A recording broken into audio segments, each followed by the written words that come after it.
그 후에 애굽 왕의 술 맡은 자와 떡 굽는 자가 그들의 주인 애굽 왕에게 범죄한지라. 바로가 그 두 관원장 곧 술 맡은 관원장과 떡 굽는 관원장에게 노하여 그들을 친위 대장의 집 안에 있는 옥에 가두니 곧 요셉이 갇힌 곳이라. 친위 대장이 요셉에게 그들을 수종들게 하매 요셉이 그들을 섬겼더라. 그들이 갇힌 지 여러 날이라.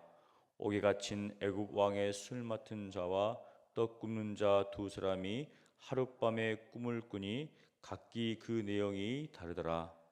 아침에 요셉이 들어가 보니 그들에게 근심의 빛이 있는지라. 요셉이 그 주인의 집에 자기와 함께 갇힌 바로의 신하들에게 묻되 어찌하여 오늘 당신들의 얼굴에 근심의 빛이 있나이까?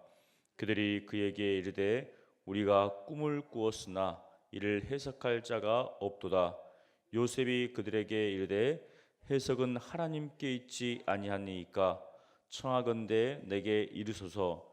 술 맡은 관원장이 그의 꿈을 요셉에게 말하여 이르되 내가 꿈에 보니 네 앞에 포도나무가 있는데 그 나무에 세 가지가 있고 싹이 나서 꽃이 피고 포도송이가 익었고 내 손에 바로의 잔이 있기로 내가 포도를 따서 그 즙을 바로의 잔에 짜서 그 잔을 바로의 손에 드렸노라.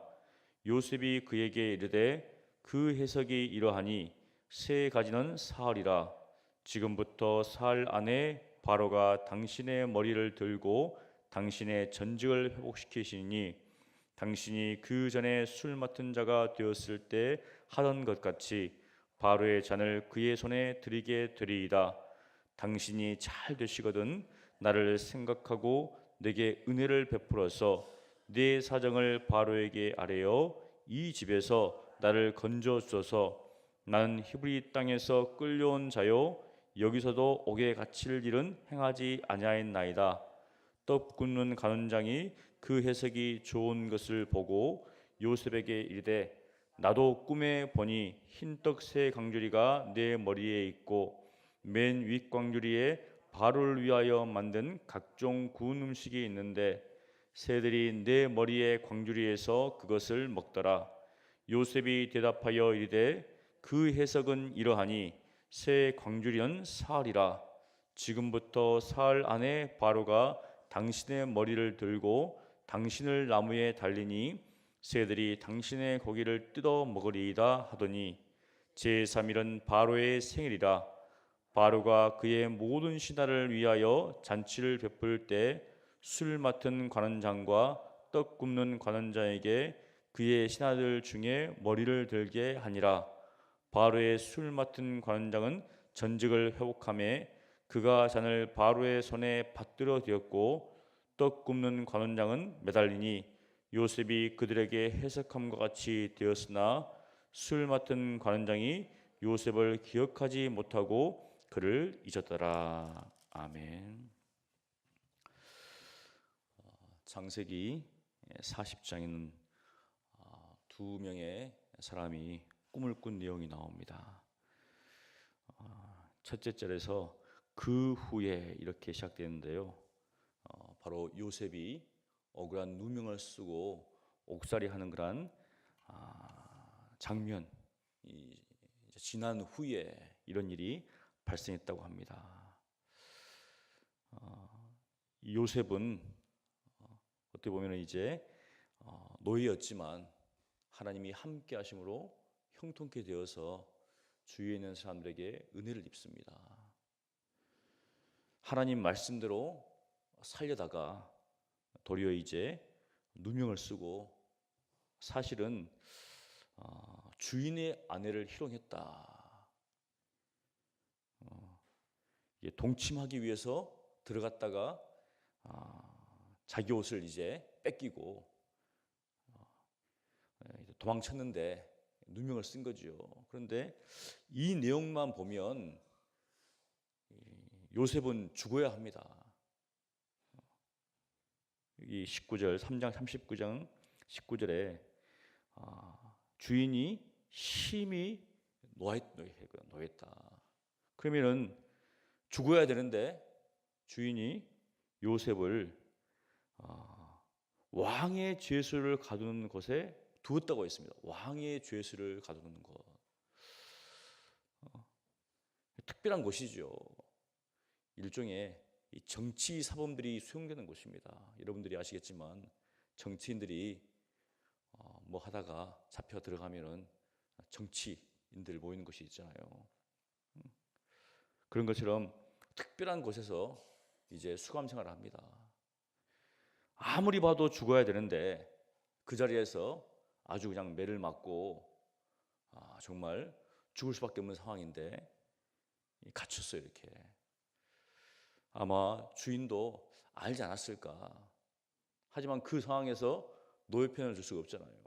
왜냐하면 자기 아내가 하는 말 중에 당신의 종이 이렇게 당신의 종이 내 종이 아니라 당신의 종이 책임을 물으라는 거죠. 분명한 것은 물증이 있기 때문에 물증이 있잖아요. 옷이 다 있잖아요. 노예가 무슨 힘이 있겠습니까? 그러다가 주위에서 주인 여주인의 행실이 안 좋습니다. 다른 노예가 해줄 수 있는 것도 아니고. 하지만 요셉은 또 그 감옥에서 인정을 받습니다. 그래서 간수장의 은혜를 받죠.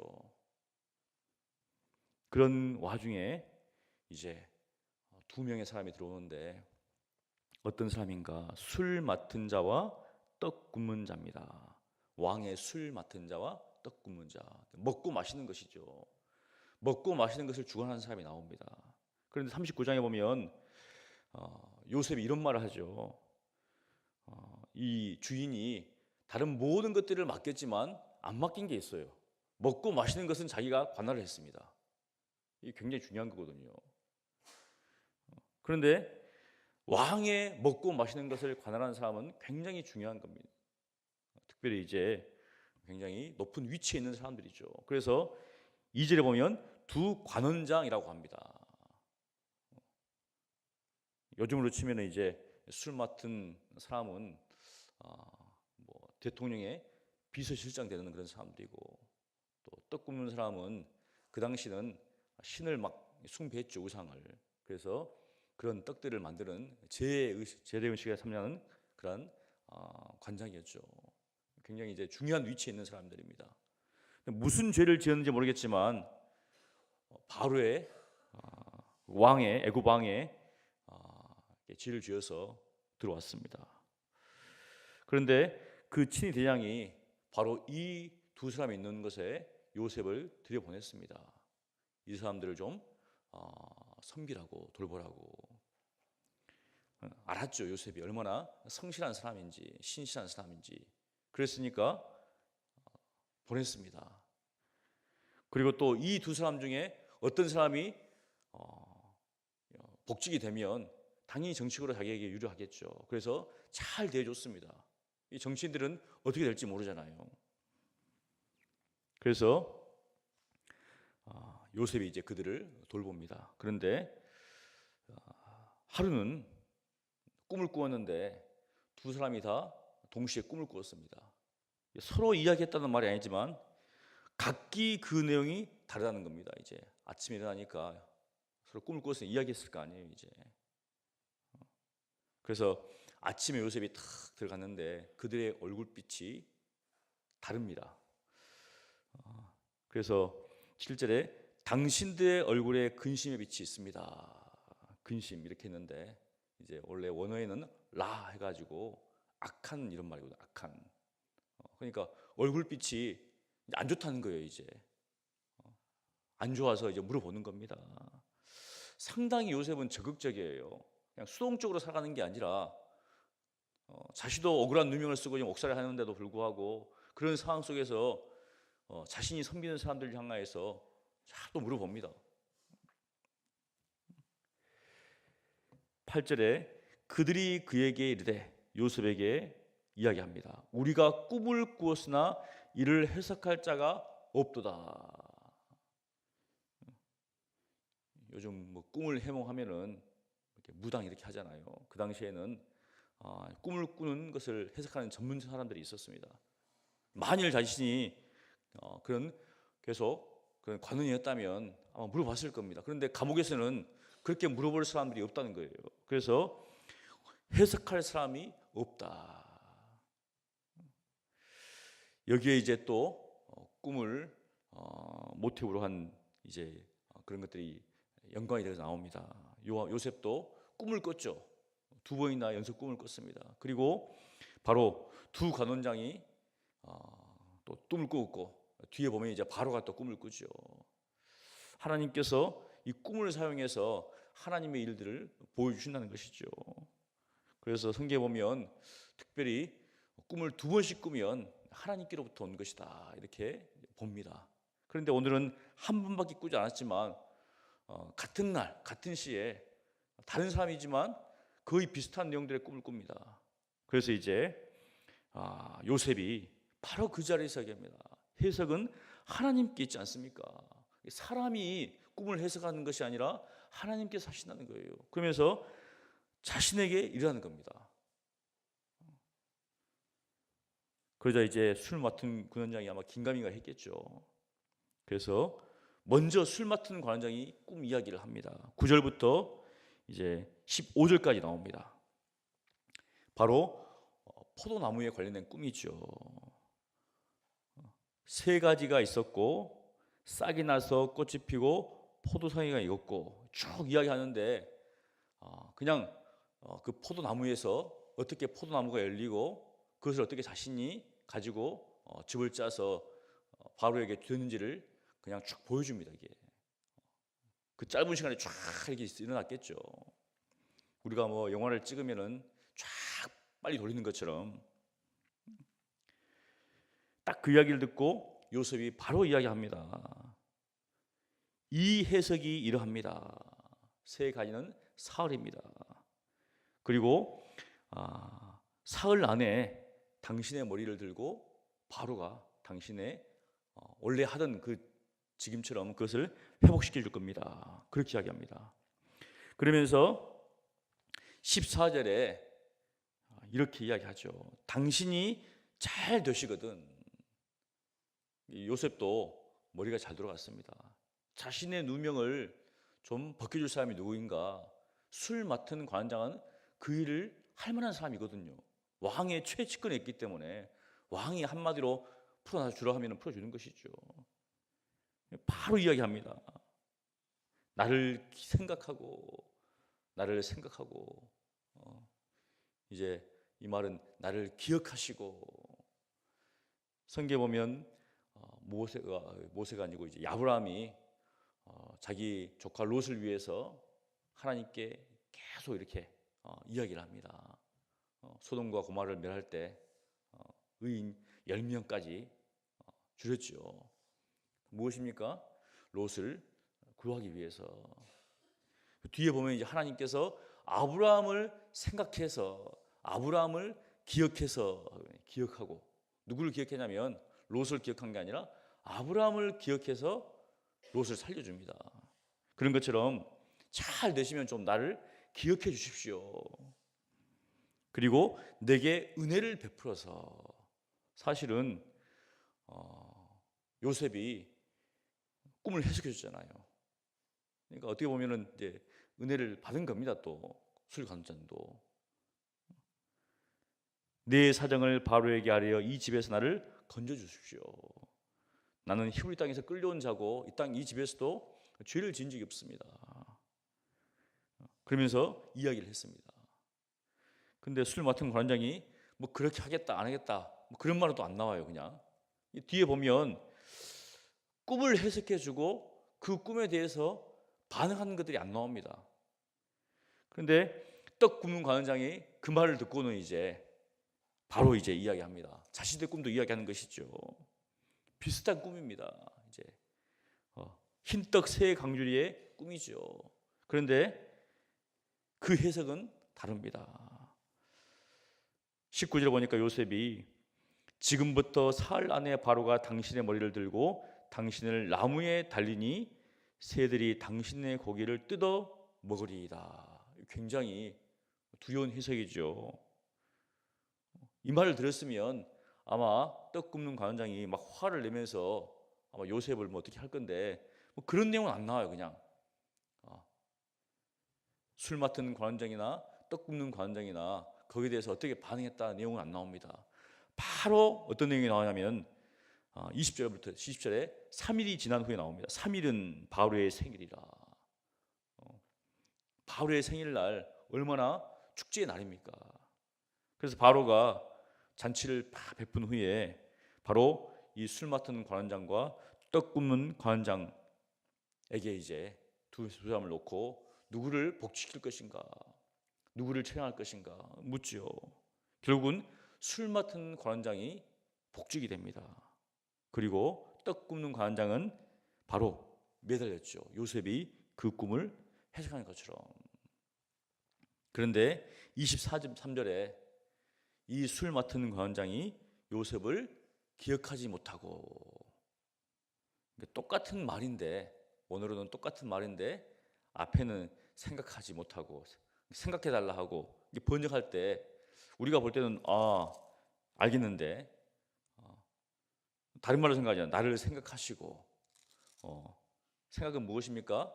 좀 나를 좀 생각해 달라는 거잖아요. 근데 원래는 기억이죠. 나를 기억해 주십시오. 근데 23절 보니까 술 맡은 관원장이 요셉을 기억하지 않았습니다. 기억을 안 했어요. 기억해 달라고 했는데 하나님은 기억하시는데 이 관원장은 어려울 때는 알고 있었겠지만 자신이 이제 그 어려움으로부터 해결되니까 이 노예인 또 그것도 자기의 민족도 아니고 기억하지 않았습니다. 그의 생각 속에서 이 히브리 청년은 사라져버린 거죠. 그래서 기억하지 못하고 그를 잊어버렸습니다. 잊어버렸어요. 기억도 하지 않고 바로 잊어버렸습니다. 그의 어떻게 보면 인생에서 이 히브리 청년은 어떻게 보면 가장 위기의 순간에 자신의 꿈을 해석해 주는 사람, 해석도 아무나 하지 않습니다. 어떤 위치에 있는 사람들이 해석을 해주는데 그것을 해주게 주는데도 불구하고 이 술 맡은 관원장이 잊어버린 것이죠. 만일 요셉이 힘이 있는 사람이었다, 명문가제에 자제했다면 아마 찾아가가지고 막 했을 겁니다. 그런데 노예였고 감옥에 갇힌 사람이고 또 이 술 맡은 관원장은 뒤에 보면 자신이 바울에게 죄를 지어서 그때 일을 다시 들추는 것을 별로 원치 않았어요. 그래서 그냥 잊어버렸습니다. 참 오늘 본문 내용을 통해서 우리는 몇 가지를 볼 수가 있습니다. 첫 번째는 요셉은 절망 속에서도 하루하루의 삶 가운데 충실했습니다. 놀랍죠. 어떻게 보면은 내 인생이 너무 기구하다 이렇게 할 건데 그는 절망 속에서도 어떤 소망을 잃지 않고 희망을 잃지 않고 자신의 주어진 일에 충실히 임했습니다. 만일 그렇지 않았다면은 뭐 술 맡는 관원장, 떡 굽는 관원장의 얼굴이 근심이 있어도 그래도 이 사람들은 호의호식하다 가다가 바로한테 잘못을 해서 갇혀 있는 거고 나는 정말 성실히 일하다가 억울한 누명을 쓰고 갇혀 있는 거니까 내가 어떻게 보면 가장 더 비참한 사람인데 할 수도 있지만 그렇지 않았다는 것이죠. 그리고 어떻습니까? 그렇다고 그 자리에 또 안주하지 않았습니다. 자신이 살 길을 또 찾았죠. 그런 상황 속에서도 바로 청을 했습니다. 하지만 또 한편으로 사람은 신뢰할 만한 대상이 아니라는 것을 우리가 볼 수 있죠. 우리가 쭉 보면 요셉이 어려움을 당했을 때 주위에 있는 사람들로부터 은혜를 받았습니다. 그런데 요셉이 분명히 은혜를 베풀었음에도 불구하고 꿈을 해석했음에도 불구하고 이 술 맡은 관원장은 그에게 은혜를 베풀지 않았습니다. 무엇인가? 자신의 치부를 드러내야 될 상황이 되기 때문에 안 했다는 것이죠. 또한 무엇입니까? 한 가지는 해석은 하나님에게 있다라는 겁니다. 인생의 모든 해석은 하나님께 달려있다는 것이죠. 우리가 모세 하면 선지자라고 합니다. 그런데 요셉, 다니엘 하면 꿈을 해석하는 사람들이 있죠. 하나님께서 어떤 것들을 주어졌을 때 그것을 해석해 나가는 사람들, 참 지혜로운 사람들이죠. 지혜자라고 이야기합니다. 우리 예수님 믿는 사람들은 어떻게 보면 이 땅 가운데서 바로 이 지혜자의 삶을 살아야 되지 않을까, 그런 생각이 듭니다. 왜냐하면 불신자들, 믿지 않는 사람들은 인생에 어떤 해결책이 없잖아요. 그런데 누구에게 묻겠습니까? 전쟁에 묻습니다. 하지만 우리 예수 믿는 사람들은 답을 알았습니다. 인생의 모든 답은 하나님께 있다. 예수님께서 답이다. 하나님의 말씀이 답이다. 이 사실을 알기 때문에 또 우리의 어려운 감이 있을 때 또 어디로 나갑니까? 기도의 자리에 나오는 것이죠. 말씀이 답이고 기도가 답이다. 그러니 그들에게 이야기해 줄 수 있다는 것이죠. 그들이 어려움을 겪고 있을 때, 문제가 있을 때 하나님께 받은 그런 지혜로서 그들에게 조언해주고 때로는 충고해주고 고민할 수 있다는 것이죠. 요셉이 빛이 나는 신분에 있었지만 그 상황에서 뒤로 물러가지 않고 적극적으로 이야기했던 것처럼 우리 예수 믿는 사람들이 어떻습니까? 그렇게 한다는 것이죠. 오직 말씀에 따라서 오직 믿음으로 살아가는 그러한 삶이 우리의 삶이기 때문에, 사랑하는 성도 여러분, 오늘 말씀을 통해서 이 내용만 보면 요셉이 얻은 것은 아무것도 없습니다. 하지만 후에 하나님께서 이 사건을 통해서 놀라운 일들을 이루어 가시는 것이죠. 그래서 우리의 인생에 있어서 어떠한 사소한 것도 그냥 이루어지지 않는다. 그렇다는 것은 우리가 이 땅을 살아갈 때 모든 삶의 자리에서 아주 영적인 분별력 가운데 살아간다는 것이죠. 만일 요셉이 그냥 이것을 지나쳤다면 지나가 버렸을 겁니다. 하지만 후에 이제 요셉이 한 일들이 드러나는 것이죠. 내일 보겠지만 2년이 지난 후에 이제 하나님께서 요셉을 들어 사용하십니다. 우리가 알 수 없지만, 그래서 오늘 하루 우리가 하나님께 주시는 그러한 놀라운 그런 일들, 그것을 바라보는 가운데서 작은 일이지만 맡긴 일을 충성스럽게 감당하시고 또 내가 원하는 대로 되지 않았다 할지라도 마음 가운데 슬픔만 갖지 마시고 하나님께서 모든 것들을 하시기 때문에, 이루시기 때문에 그것을 바라보시면서 사시는 여러분 되시기를 간절히 축원합니다. 기도하겠습니다. 거룩하신 하나님 아버지, 오늘 말씀을 통하여서 비록 이 사건을 통해서 요셉이 얻은 것은 없지만 하나님께서 이후의 일들을 통하여서 요셉을 통해서 또 하나님의 일들을 이루시는 것을 바라보게 됩니다.